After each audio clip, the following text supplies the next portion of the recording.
what every healer should know about the world. You know, sometimes the tree gets used to being in the forest, and the tree doesn't understand the significance of the forest. And so you've become trees that have lost sight of the forest, and I need to talk to you about the forest that you are a tree in which you reside. Because the forest, the significance of the forest must be understood by the tree in order for you to be an effective tree. So that's what I need to position this evening just a little bit.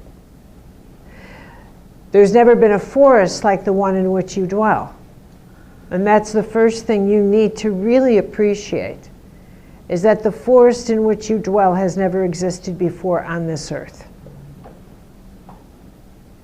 The times in which we live have never before existed.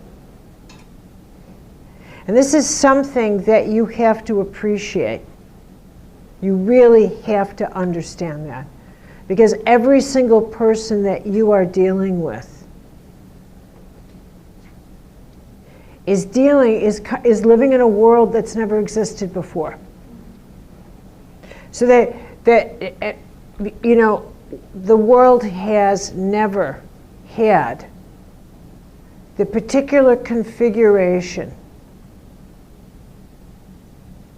of crises or potentials that are existing simultaneously as today. It has never existed within a nuclear era which holds us hostage from moment to moment with our survival.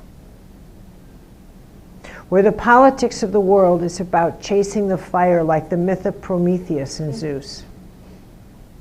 Who has the fire? And will we be destroyed by the fire if Korea gets it, if this country gets this? Now this is a very significant myth, which I'll get to later. Because it affects your health. It has formed our psyche. If something forms our psyche, it forms our biology. It has changed our survival instincts. If it changes your survival instincts, it changes your immune system. So this is all part of one big thread. It changes the health of the immune system. So the fundamental instincts in us have been rewired because of this myth, because of entering the nuclear age, because the way human beings have been wired prior to this time have always been that the instinct to create and the instinct to survive have always worked in a partnership. We'll always survive, we'll always make it. We'll create something new, we'll get out of this. Ever since the nuclear age,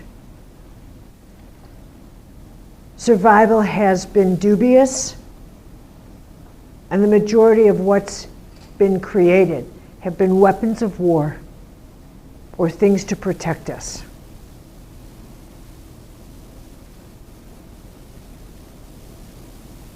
Or the things that have been created have become increasingly without value. Buildings, agreements between people. Now, you are more likely to go into an agreement knowing, suspicious of the person's lack of honor than managing your own sense of honor. You assume the person opposite you is dishonorable now. The assumption that you are working in a world without law or honor is a given now. A given. Just a given. You are a fool to take someone at their word. A fool. Lying is no big deal. Now, if you don't think this affects the immune system, let me point out that a dishonest person, a liar, and someone without integrity cannot heal at least 80% of diseases. And you will note that no one ever talks about that. Instead, what's popular is they talk about what people have done to you, what they've done to me. Oh my, poor me. But they never talk about what I've done to you. What an aggressive SOB I've been. And that's why I'm not healing. Because I'm aggressive and I'm vengeful and I'm angry and all I think about is getting even. And that's why I'm not healing. And I can't live a day without telling at least 15 good lies.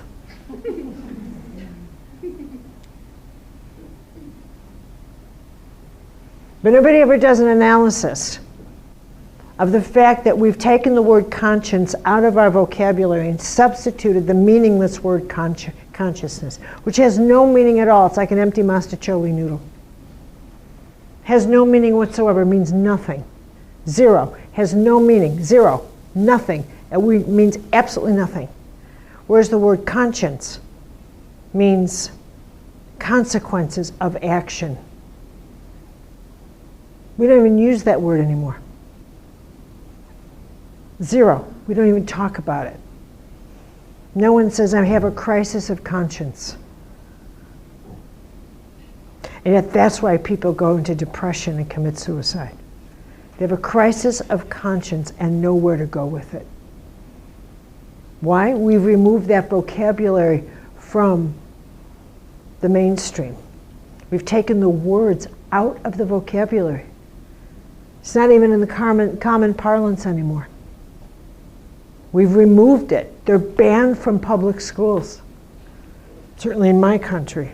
I can't speak for yours, but in my Republican conservative country, with those idiot fundamentalists, it's banned. You can't even say these words, much less say them in school. The kids don't even know what a moral crisis is. Therefore, they can't identify it. Therefore, when they have that pain, they take drugs. So we're the most drugged culture that's ever existed in the world. Ever. We've never had a more drugged population. Spanning the whole time. Spanning whether it's pharmaceuticals or street drugs. We've never had more drugged humanity. Ever. While being obsessed with our health. So the paradox of who we are is unparalleled. Unparalleled. Just absolutely unparalleled. We've never pursued consciousness while never been more unconscious. We are tumbling into being unconscious while thinking we are so conscious. We've never been more blind while thinking we see clearly. It is astonishing to me. That's how we're approaching this weekend. Absolutely astonishing to me. So from my point of view,